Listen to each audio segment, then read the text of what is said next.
नमस्कार, आप देख रहे हैं हिंदुस्तान मेल न्यूज और आइए रुक करते हैं आज की। इंदौर में दो भाजपा पार्षदों के बीच विवाद ने तूल पकड़ लिया है, जिसकी शुरुआत आपसी बातचीत के एक ऑडियो क्लिप से हुई।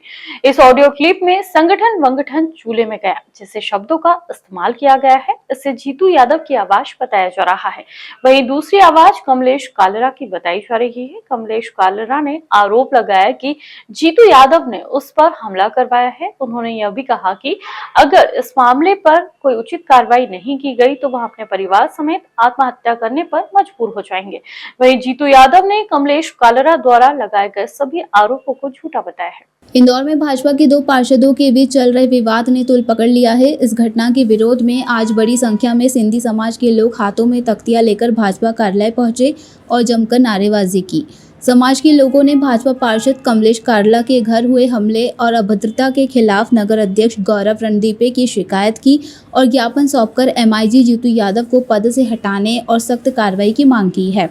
भाजपा पार्षद कमलेश कालरा ने जीतू यादव पर कई गंभीर आरोप लगाए हैं। साथ ही चेतावनी भी दी है कि अगर जीतू यादव के खिलाफ पुलिस और भाजपा संगठन ने कोई सख्त एक्शन नहीं लिया तो परिवार के साथ सामूहिक आत्महत्या कर लेंगे। तो थोड़ा सा जब संगठन में भी बात है, बाकी जगह भी बात है, माननीय मुख्यमंत्री तक भी बात है, तो मुझे लगता है कि मैंने पहले ही कहा कि जो घटना हुई है और जिस तरह के वीडियो आ रहे हैं और जो सारी चीजें हो रही है बहुत दुखद है।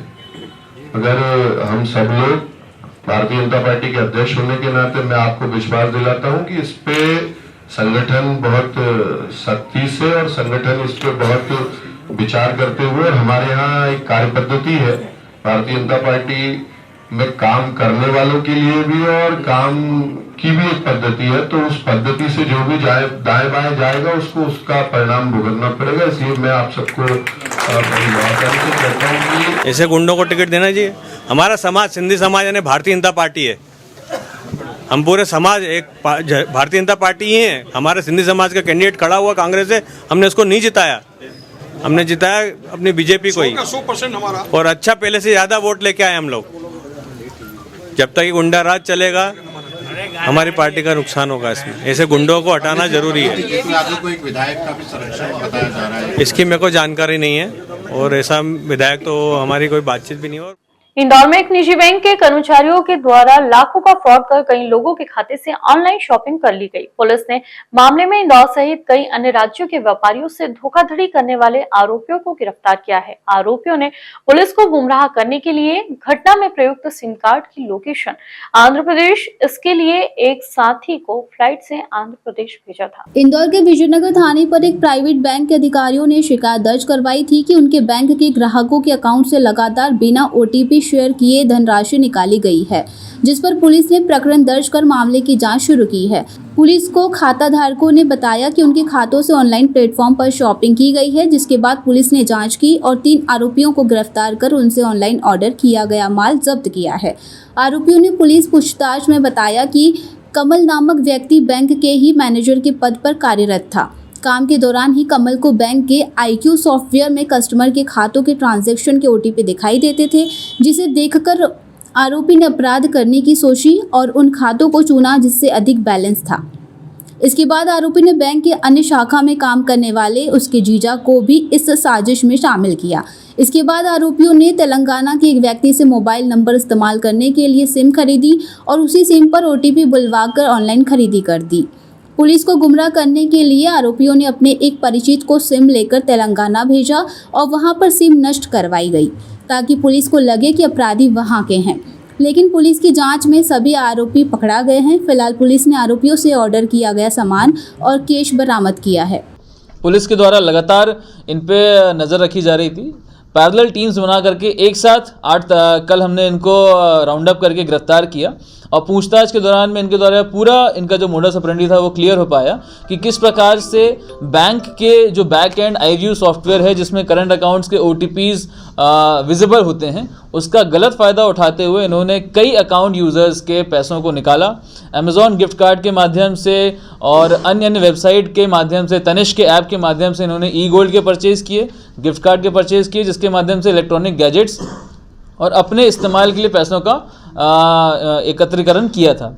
इसमें पूछताछ के दौरान जितने भी चीज़ें इनके द्वारा ली गई हैं उसमें से लगभग 17 मोबाइल फ़ोन्स, जिसमें आईफोन 16 प्रो मैक्स हैं, सैमसंग S24 अल्ट्रा हैं, सैमसंग Z फ्लिप मोबाइल हैं, बहुत सारी एप्पल की वॉचेज़ हैं, सैमसंग की वॉचेज़ हैं, प्ले स्टेशंस हैं, मोटरसाइकिल्स, बाइक्स हैं। इस प्रकार से लगभग 19,74,000 रुपये का मशरूका इनके पास से बरामद किया गया है। कुल जितने भी अकाउंट्स थे, लगभग 1 दर्जन अकाउंट्स में इन्होंने फ्रॉड किया करोड़ों का। लगभग 53 लाख से ज़्यादा का फ्रॉड इनके द्वारा अर्जन किया गया था और उसमें लगभग 19,74,000 की रिकवरी करी गई है।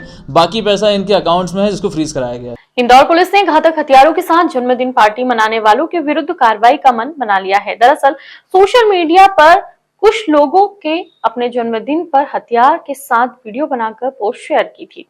यह लोग उन्हीं हथियारों से जन्मदिन का केक काटते और जश्न मनाते दिखाई दे रहे हैं। इस वीडियो के वायरल होने के बाद पुलिस ने पूरे मामले में खुद से संज्ञान लिया है। इंदौर पुलिस लगातार ऐसे लोगों के विरुद्ध कार्रवाई कर रही है जो सार्वजनिक तौर पर सोशल मीडिया प्लेटफॉर्म पर आए दिन घातक हथियारों का प्रदर्शन कर भय फैला रहे हैं।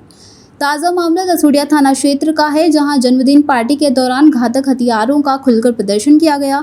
अब जैसे ही वायरल पोस्ट पुलिस तक पहुंचा, पुलिस ने आरोपितों के विरुद्ध कार्रवाई का मन बना लिया है। पुलिस इस मामले में वायरल वीडियो पोस्ट की जांच के साथ उन सभी को राउंड अप करने के प्रयास में जुट गई है जिन्होंने सोशल मीडिया प्लेटफॉर्म पर यह वीडियो पोस्ट किया है। सोशल मीडिया पर एक बर्थडे जन्मदिन पार्टी का एक वीडियो वायरल हुआ है और इसको पुलिस ने भी सोशल मीडिया के माध्यम से इस पर कॉग्निजेंस लिया है, संज्ञान लिया है और इसमें जो लोग इसमें सम्मिलित हैं और जिनके पास भी इस प्रकार के कोई शस्त्र हैं जो कानूनी रूप से प्रतिबंधित हैं, इन सभी की पहचान की जा रही है और जो बर्थडे जिसका था उसके ऊपर भी कानूनी कार्रवाई की गई है। शेष भी अन्य जो इस तरह के लोग हैं उनका आपराधिक रिकॉर्ड, उनकी जो आइडेंटिफिकेशन है वो पूरा किया जा रहा है और कड़ी इसमें कानूनी कार्रवाई की जा रही है। इंदौर चिड़ियाघर में नए साल में मादा भालू ने 2 बच्चों को जन्म दिया, जिसके बाद चिड़ियाघर में भालुओं की संख्या 4 से बढ़कर 6 हो गई है।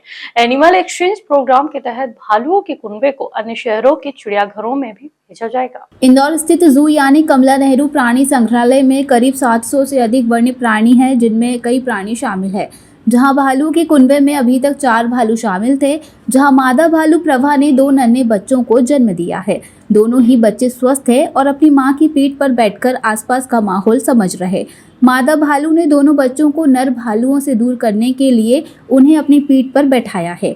चिड़ियाघर प्रभारी डॉक्टर उत्तम यादव ने जानकारी देते हुए बताया कि मादा भालू ने 2 शावकों को जन्म दिया है जो पूरी तरह से स्वस्थ है और अपनी मां के साथ आसपास के माहौल को समझ रहे। नर भालुओं द्वारा नए मेहमानों को एकदम से ग्रुप में शामिल करना थोड़ा मुश्किल हो जाता है, लिहाजा मादा भालू उन्हें पीठ पर लेकर नए भालुओं से दूरी बनाए हुए है।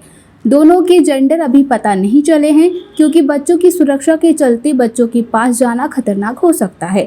आने वाले दिनों में बच्चों को जेंडर देखा जाएगा और एनिमल एक्सचेंज प्रोग्राम के तहत अन्य चिड़ियाघरों में इन्हें भेजा जा सकता है। क्योंकि जिस तरह से हम लोगों ने एनिमल्स को रखने के जो हम लोगों ने स्ट्रेस फ्री एनवायरनमेंट दिया है, जिस तरह से उनका डाइट शेड्यूल रखा है, जिस तरह से उनका वैक्सीनेशन ड्यूरिंग हम लोग टाइम टू टाइम करते थे और एक स्ट्रेस फ्री एनवायरनमेंट देना एनवेशमेंट के साथ साथ, उसी की रिजल्ट है कि बच्चा बर्थ हुआ है भालू में। और जो पहले भी हमारे पास 4 थे, अब 6 हो गए और निश्चित रूप से जो हमारे जो एक्सचेंज प्रोग्राम होते हैं उसमें कहीं ना कहीं हमारे लिए लाभदायी सिद्ध होगा, क्योंकि एक्सचेंज प्रोग्राम में जो दूसरे जू की डिमांड रहेगी उसको हम लोग कहीं ना कहीं फुलफिल कर पाएंगे और कुछ नए एनिमल्स जिसकी दर्शकों में डिमांड रहती है वो लेके आएंगे। केंद्रीय सड़क परिवहन और राजमार्ग मंत्री नितिन गडकरी ने गुरुवार को इंदौर आने की संभावना है। बताया जा रहा है कि गडकरी इंदौर पहुंचने के बाद हेलीकॉप्टर से इंदौर अकोला 4 लेन हाईवे परियोजना के तहत निर्माणाधीन तेजस्वी नगर बलवाड़ा सेक्शन का निरीक्षण करेंगे। बता दें, इसके बाद वे पीथमपुर के लिए रवाना होंगे, जहां वे नेक्ट्रस द्वारा आयोजित वहा इंडिया कार्यक्रम में शामिल होंगे। पीथमपुर से लौटकर गडकरी दोपहर में ब्रिलियंट कन्वेंशन सेंटर में इंदौर और आसपास के क्षेत्रों में चल रही नेशनल हाईवे परियोजनाओं की समीक्षा करेंगे। इस बैठक में इंदौर और आसपास के प्रोजेक्ट इम्प्लीमेंटेशन यूनिट के परियोजना निदेशक भी शामिल होंगे। बैठक के दौरान इंदौर की पश्चिमी रिंग रोड समेत अन्य परियोजनाओं में प्रदेश सरकार की ओर से आ रही अड़चनों के बारे में उन्हें जानकारी दी जाएगी। गडकरी इंदौर में नाथ मंदिर के दर्शन के लिए भी जाएंगे। सूत्रों के अनुसार मंत्री सुबह विमान से नई दिल्ली से इंदौर पहुंचेंगे। हाईवे निरीक्षण और समीक्षा बैठक के बाद वे शाम को इंदौर से नागपुर के लिए रवाना होंगे। हाईवे निरीक्षण के दौरान NHAI के अधिकारी भी उनके साथ मौजूद रहेंगे, जो उन्हें इंदौर यूनिट द्वारा बनाए जा रहे हाईवे के संबंध में विस्तृत जानकारी प्रदान करेंगे। इंदौर से भी प्रयागराज के लिए ज़्यादा डिमांड है। इसके लिए रेलवे द्वारा इंदौर से इंदौर प्रयागराज ट्रेन का संचालन किया जा रहा है। यह ट्रेन यात्रियों की मांग के अनुसार स्पेशल ट्रेन के रूप में चलाई जा रही है। इस ट्रेन की 4 ट्रिप रहेगी, जो अलग अलग तारीखों पर निर्धारित की गई है, और इस ट्रेन में एक्स्ट्रा कोच भी लगाए जाएंगे, जिससे यात्री सुगम यात्रा कर सकें। देखिए, महाकुंभ के लिए इंदौर स्टेशन से बात की जाए अम्बेडकर नगर से, तो 4 ट्रिप चलाई जा रही है। इसमें जो है 22-25 जनवरी को और 8 और इसके बाद 22 फरवरी को ये ट्रेनें रहेंगी। तो ये 4 ट्रिप के अलावा 10 एडिशनल ट्रेनों में कोच भी लगाए गए हैं। इसके अलावा IRCTC की भी ट्रेन चलाई गई है, जो IRCTC की पैकेज की जो ट्रेनें हैं वो 6 फरवरी को चलेगी। तो इस तरह से हम लोग क्या है कि एडिशनल कोच के साथ में स्पेशल ट्रेन भी प्रयागराज के लिए चल रही है। चीन में आई नई महामारी कोरोना जैसे वायरस HMPV ने देश में कोहराम मचा के रखा है। उसकी खबरें पूरे भारत और देश भर में परेशानी का कारण बन रही है। हमारे देश में भी अब तक 8 मरीज HMPV के पाए गए हैं। HMPV वायरस के संबंध में इंदौर के लाल हॉस्पिटल के अधीक्षक डॉक्टर आशुतोष शर्मा ने जानकारी देते हुए बताया कि यह वायरस कोरोना के जैसे सिम्टम लेकर आया है, लेकिन इससे घबराने की जरूरत नहीं है। इसमें सर्दी, खांसी, जुकाम, सर दर्द, बदन दर्द इसके लक्षण हो सकते हैं, जो कि कोरोना में भी दिखाई देते थे। केंद्र ने राज्य को इन्फ्लुएंजा लाइक लेस और शिविर इनपुट रेसिपीज विश्व जैसे सांस की बीमारी की निगरानी बढ़ाने और HMPV के बारे में जागरूकता फैलाने की सलाह देश में दी है। देश के 4 राज्यों में संक्रमण के मामले मिलने के बाद स्वास्थ्य मंत्री JP नड्डा ने भी कहा है कि वायरस नहीं है, सरकार हालत पर नज़र रखे हुए है। HMPV कोई नया वायरस नहीं है। 2001 में पहली बार इसकी पहचान हुई थी। विश्व स्वास्थ्य संस्था इन हालात पर नज़र बनाए रखे हुए हैं। घबराने की ज़रूरत नहीं है, सावधानी ही इसका इलाज है। फिलहाल MP में स्थिति बिल्कुल चिंताजनक नहीं है। यहाँ कोई केसेस इस टाइप के देखने में नहीं आए, पर सर्दी खांसी के जो भी मरीज हैं उनमें वायरस का अंदेशा हमेशा बना रहता, इसलिए हमें प्रिकॉशन लेना चाहिए। जो यूनिवर्सल प्रिकॉशन हम कोविड के समय लेते आए उन्हीं को फॉलो करना चाहिए, तो हम इससे बचे रहेंगे। सर इसके बचाव के क्या क्या उपाय करने चाहिए और इसके क्या लक्षण हैं? हमें यूनिवर्सल प्रिकॉशंस को हमेशा ध्यान रखना चाहिए, और 5 साल से छोटे बच्चे और 65 से प्लस जो एज वाले हैं उनको विशेषकर इस चीज़ का ध्यान रखना चाहिए। एक तो बार बार हाथ धोना चाहिए, स्पेशली मुंह पे बार बार, आंखों को मसलना नहीं चाहिए, मुंह पे बार बार हाथ नहीं लगाना चाहिए, फुल स्लीव्स के कपड़े पहनना चाहिए, ठंड से बचना चाहिए, भीड़ भाड़ वाले एरिया में नहीं जाना चाहिए, सैनिटाइज़र का उपयोग करना चाहिए, मास्क का उपयोग करना चाहिए। ये बेसिक जो यूनिवर्सल प्रिकॉशंस है इसको फॉलो करेंगे तो वायरस के प्रकोप से बचेंगे।